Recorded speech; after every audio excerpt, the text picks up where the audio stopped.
Hi friends, welcome to my channel. ఈరోజు video చాలా ఇంట్రెస్టింగ్గా ఉందండి. వీడియోని ఇక్కడ స్కిప్ చేయకుండా ఎండ్ వరకు చూసేయండి. ఇక లక్కీ కోయదొరని పిలిచి మా నాన్నగారు చాలా పెద్ద ప్రాజెక్ట్ కోసం ట్రై చేస్తున్నారు. మా నాన్నగారికి ఆ ప్రాజెక్ట్ వస్తుందా అని అడుగుతుండగా ఇక కోయదొర ఆ ఇల్లంతా పరిశీలనగా చూసి దానికన్నా ముందు ఈ ఇల్లు కోల్పోయింది తిరిగి వస్తుందమ్మా అని అంటారు. ఇక ఆ మాటలు విన్న అరవింద జయదేవ్ నందన్ బయటికి వచ్చి ఏంటి అని అడుగుతుండగా అదేనమ్మా ఈ ఇల్లు కోల్పోయింది తిరిగి వస్తుందని చెప్తున్నాను అని అనగా ఇక లక్కీ మీరు ఏదేదో పెద్ద పెద్ద మాటలు మాట్లాడుతున్నారు, నాకు అర్థం కావట్లేదు అని వెళ్ళిపోతుంది లక్కీ. ఇక అరవింద అంటే మా ఇంటి కోడలు తిరిగొస్తుందా, మేము ఎదురు చూస్తున్నది మా ఇంటి కోడలు కోసమే అని అరవింద అంటూ ఉండగా నేను చెప్పింది సంతోషం, మనశ్శాంతి, ఆనందం అమ్మ.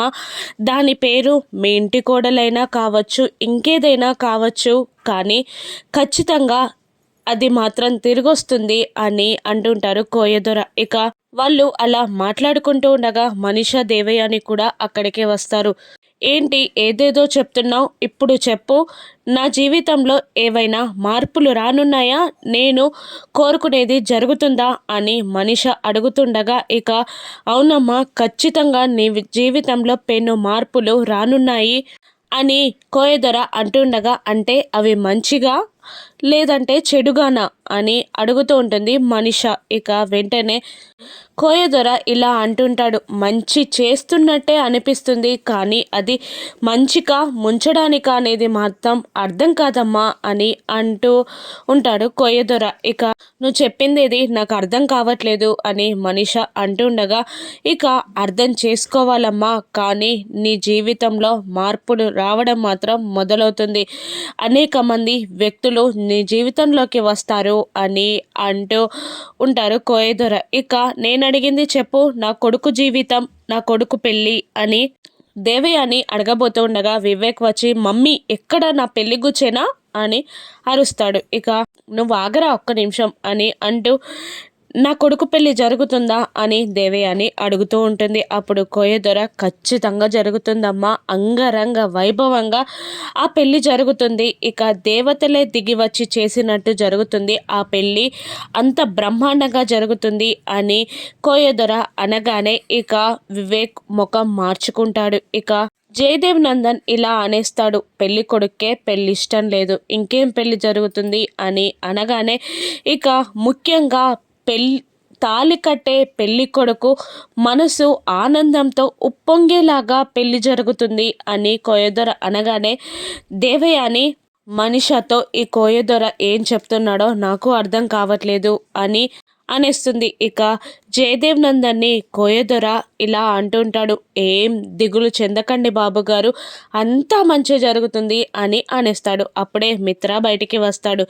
ఏంటి ఏం చేస్తున్నారు అని మిత్ర అడుగుతూ ఉండగా మనిష కోయదొరతో ముచ్చట్లు పెడుతున్నాం అని అంటూ చెప్పు ఆయన జాతకం ఎలా ఉంది అని అడుగుతూ ఉండగా ఇక కోయదొర మిత్రాన్ని చూస్తూ అసలు మార్పులు రానున్నది నీ జీవితంలోనే, ఇక అడుగంటుకుపోయిన భూ పాతాళానికి తొక్కివేయబడిన నిజాలన్నీ పైకి వస్తాయి, నీకన్నీ ఇక మంచి రోజులే, అడుగున పడ్డ నిజాలన్నీ కూడా నీకు తెలియనున్నాయి, అంతా మంచి జరుగుతుంది అని కోయదొర మిత్రని చూస్తూ అంటూ ఉండగా సరే అని అంటూ మిత్ర డబ్బులు ఇస్తాడు. ఇక కోయదొర చిన్న తల్లి పిలిచిందని వచ్చి దేవుడు పలికించిందల్లా పలికాను, అంతే తప్ప డబ్బుల కోసం కాదయ్యా అని కోయదొర అంటుండగా సర్లే ఏం కాదు తీసుకో అని అంటూ బలవంతంగా ఆ కోయదొరకి డబ్బులు ఇస్తాడు మిత్ర.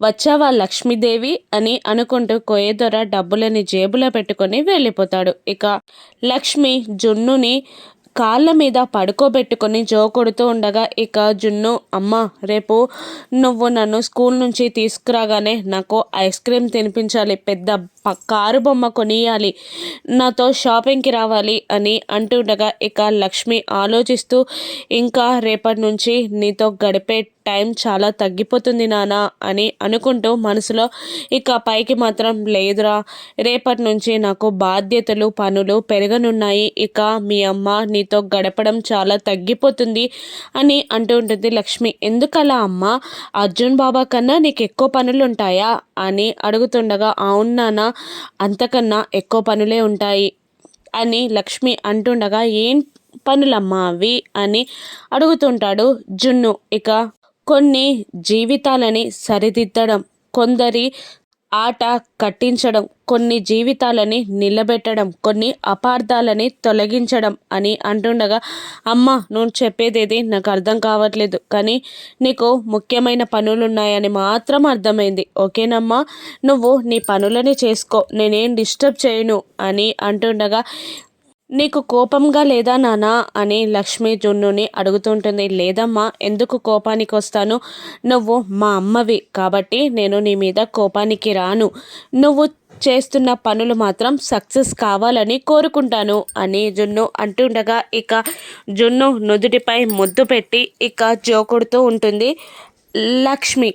తెల్లవారగానే మిత్ర అరవింద జయదేవ్ నందన్తో సంయుక్త ఒక పార్టీ ఏర్పాటు చేసిందంట. మన అందరినీ పార్టీకి ఇన్వైట్ చేసింది అనగానే ఇక నా మనసులో సిక్స్లు కొడుతున్నారా, ఆ ప్రాజెక్ట్ నీకే వస్తుందని అంటుంటాడు జయదేవ్ నందన్. ఇక అందరూ కలిసి ఆ పార్టీకి చక్కగా రెడీ అయి వెళ్తూ ఉంటారు. ఇక ఆ పార్టీకి వస్తున్న ఫ్యామిలీస్ అందరినీ చూస్తూ ఈ అమ్మాయి చాలా డిఫరెంట్గా ఉంది. బిజినెస్ మీటింగ్, బిజినెస్ పార్టీ అంటే ఓన్లీ బిజినెస్ పీపుల్నే పిలుస్తారు, కాకుండా ఈ అమ్మాయి ఫ్యామిలీస్ అందరినీ పిలుస్తుంది అని అంటుండగా, ఇక అవును, ఆ అమ్మాయికి చాలా కుటుంబ వ్యవస్థ గురించి తెలిసినట్టుగా ఉంది అని జయదేవ్ నందన్ అంటూ ఉంటారు. ఇక దేవయాని, ఆ అమ్మాయి అమెరికా నుండి వచ్చింది, ఇవన్నీ ఎలా తెలుస్తాయి అని అంటుండగా, మన సంస్కృతిని మన దేశంలో కన్నా అమెరికాలోనే ఎక్కువగా గౌరవిస్తున్నారు, నేను మొన్న చూశాను కదా అని అంటుంటాడు జయదేవ్ నందన్. అవన్నీ పోనివ్వండి, నేను చెప్పేది ఒక షాకింగ్ న్యూస్.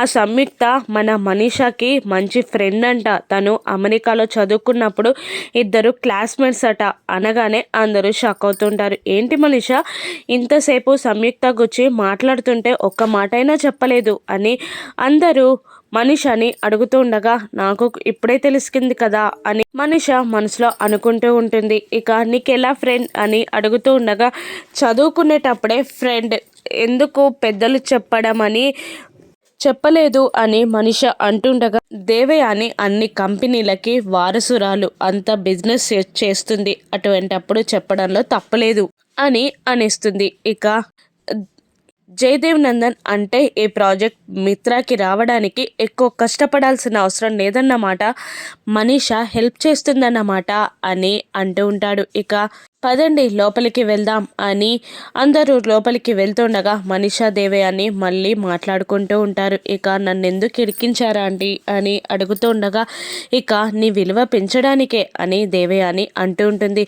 ఆ సంయుక్త నువ్వెవరో నాకు తెలీదు అని అనేస్తే ఎలా అంటీ అని అంటుంటే, దేశం మారింది, స్టేటస్ మారింది కాబట్టి అబద్ధాలు చెప్తున్నావని ఏదో ఒకటి కవర్ చేయొచ్చులే అని అంటూ ఉంటుంది దేవయాని. ఇక వాళ్ళందరూ అలా లోపలికి వెళ్ళగానే జాను ఎదురుపడుతుంది. ఇక మళ్ళీ మనీష దేవయాని ఇద్దరు జానుని నానా మాటలు అంటూ ఉంటారు. ఇక వివేక్ని ఈ పార్టీకి తననెందుకు ఇన్వైట్ చేశావు అని అడుగుతుండగా, వేరే వాళ్ళ పార్టీకి నేనెందుకు ఇన్వైట్ చేస్తానమ్మా అని వివేక్ అంటూ ఉంటాడు.